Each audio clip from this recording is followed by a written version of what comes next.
Over the teeth and through the gums, look out, Malort, here we come. Yeah. All right. Cheers.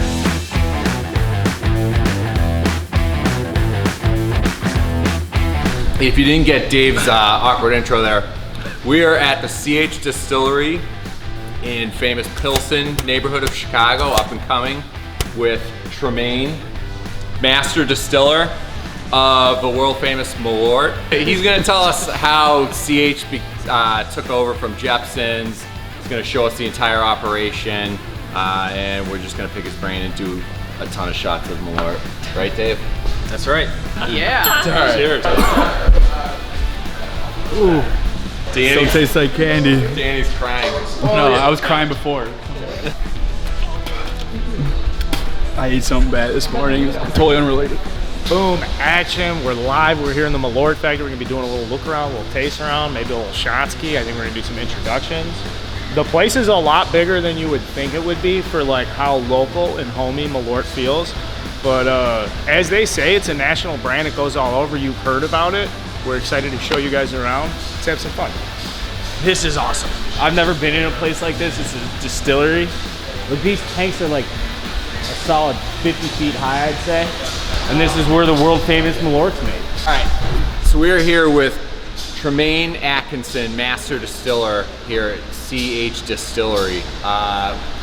For people out there that aren't from Chicago or have somehow never heard of Malort, why don't you explain what Malort actually is, where it came from, the whole story? Yeah, so Malort was started by an immigrant named Carl Jepson. He came from Sweden, and in Sweden they have this really kind of awful tasting, very bitter drink that they shoot after they eat like cured fish and all something the things else that, terrible. Yeah, exactly. Yeah, right, that they're trying to get through all right. winter. Yeah. So he brought that here when he moved to Chicago. He started just kind of bootlegging it from his kitchen, selling it around, and then when Prohibition happened, he was in the perfect spot because it tasted so bad that the feds believed that it was medicine. Like he would give them a shot and they would go, oh my God, nobody would drink this. So he was getting a little bit older. He sold the recipe to a guy named George Brody, whose family had a distilling operation. And so after Prohibition ended,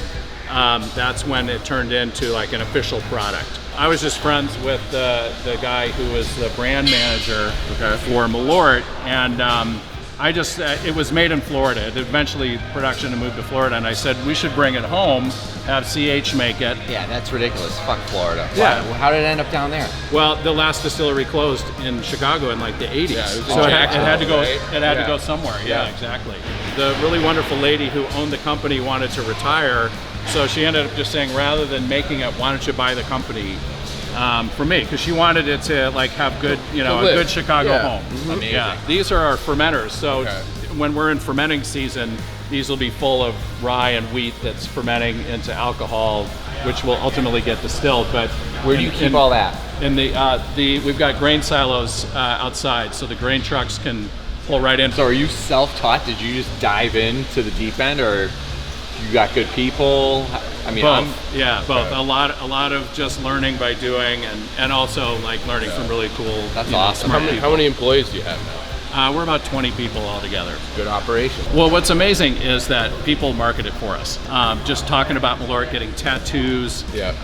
I just saw something for Easter. Somebody made like The cross. the cross With with empty empty bottles? Malort bottles. Yeah. While we're not fermenting, we use these as storage tanks. So F3 right here here's is the Malort. actually full of Malort. It's got about 600,000 shots of Malort in here, so we better get started.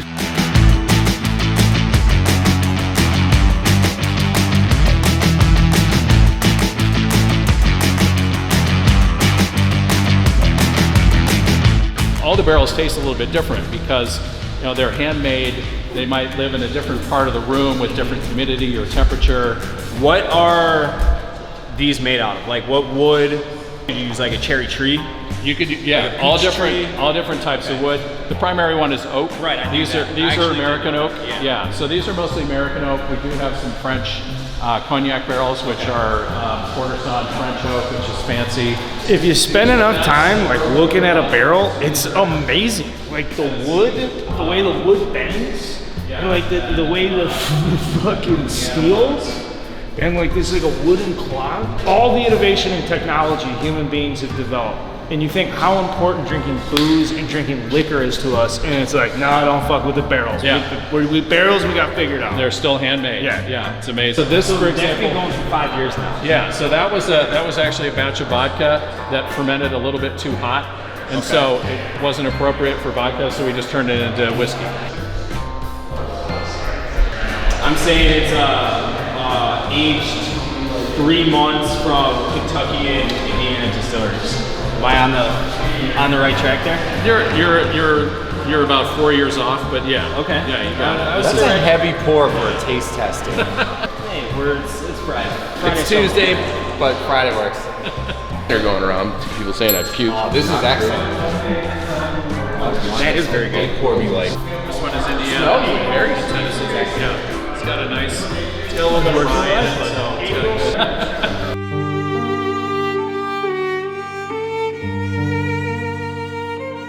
When the pandemic first hit, the bars shut down, so they had all these kegs that This they is like couldn't. St. Patrick's Day, right? Yeah, Like exactly. last So they'd made lots of extra kegs. The owner of Revolution called me up and he said, I've got all this beer, can we do something with it? And I said, bring it over and we'll distill it and then we'll turn it into Malort. Now, did you know it was going to be good, or were you just like? We had no idea. We hate alcohol to go to waste. Yeah. So we're like, because when you distill it, what you do is you preserve it. Over the teeth and through the gums, look out, Revolution, here we come. We'll go tour them next. How much is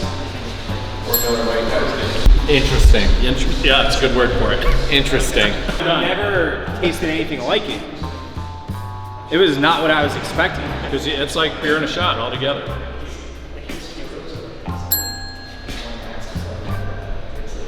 It's very good. Like Dave is the guy who's just like, he's already got all the hair on his chest and his face, and he's just gonna take the shot of Malort like it's nothing. Cheers. Thumbs up. Cheers. Oh, that's the best one. I was driving Dave's car home. And the predominant flavor of Malort is wormwood, and actually Malort is the Swedish word for wormwood. Okay. So wormwood is it's a plant that grows. It's kind of a weed that grows naturally, and it's about the most bitter thing on the planet. Do it, Dave. Yeah. Are we doing jokes? Yeah. Now I can see, Oh my God. yeah, I'm out. This is how the Vikings used to get high back in the day in Scandinavia. They just walked around and just ate shit. I don't know what that looks like. It'll give you a buzz. There's a lot more of this in a bottle of Malort than you would think. Really? Yeah. Wormwood grows everywhere. I've had people bring it by and it's grown out, like in the western suburbs. But the particular variety that grows in Northern Europe that's the perfect one.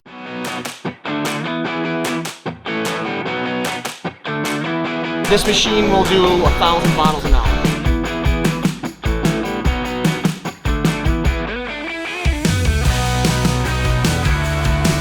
Quick little ad here. Looking for an airline. Southwest, Delta, United, American, you name it. We're trying to do business with the Malort guys. We'll buy it on a plane. You just buy the inventory first. So I like how you have not tried to like alter anything. You just like wanted to preserve the tradition. I am the official taste tester of everything, but we always do it as a team. I could not think of a better ambassador / creator of the Malort product than this guy.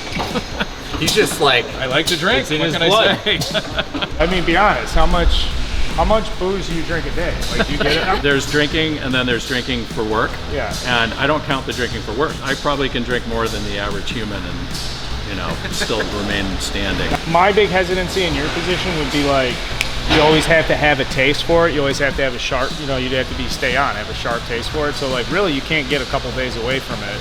Yeah. You really have to be in the vodka, so to say, in the spirits. Yeah, and we find that really the best time to taste is in the morning before your palate has sort of been taken over by lunch or whatever. So we do a lot of like 9 a.m. Malort drinking. Okay. All you prospective Testing. employees out there too, all you prospective employees, the sales guys, we talk about marketing, anybody remember that 9 a.m. cocktail story? so I remember seeing you guys in the news last year, right when COVID kicked off, and there was a big hand sanitizer shortage. You guys actually like pivoted and were producing hand sanitizer, huh? Yeah. How did that like? There were so many distilleries that did that, and it was just such a natural because we had the alcohol. You guys are one of the first ones I saw and heard of that were doing that. We just wanted. I mean, it was like everybody. Like nobody really knew what was going on, and we just wanted to help. Cannot thank you enough. This was unbelievable. So fun. Thank you. Yeah, thanks so much. Yeah, that was great.